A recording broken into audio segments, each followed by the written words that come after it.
Hi everyone, তো আমি শাড়ি পরে রেডি হয়ে গেছি অ্যান্ড আমরা আজকে যাচ্ছি দক্ষিণেশ্বর। অনেক বছর পর আবার দক্ষিণেশ্বর যাব অ্যান্ড আমরা চলে এসেছি মহানায়ক Uttam Kumar metro station.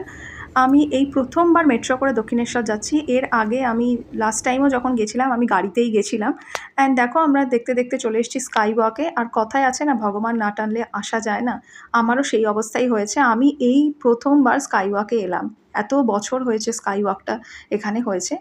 So যাই হোক, চলে এসেছি দক্ষিণেশ্বরের মেন গেটে। ভীষণ ভালো লাগছে, অনেক কিছু পরিবর্তন হয়ে গেছে। লাস্ট টাইম যদিও আমি সায়নের সাথেই এসছিলাম, সেটা যদিও খুব একটা কেউ জানতো না। যাই হোক, এসে ভীষণই ভালো লাগছে। তো আমরা এখান থেকে সোজা চলে গেছিলাম 12 নম্বর কাউন্টারে। সেখান থেকেই আমরা ফল মিষ্টি টিষ্টি সব কিনে পুজো দিয়েছি। আর মজার ব্যাপার হলো লাস্ট টাইমও আমরা এই কাউন্টার থেকেই জিনিস কিনে পুজো দিয়েছিলাম। যাই হোক, তারপর আমাদের ভীষণ খিদে পেয়ে গেছিলো।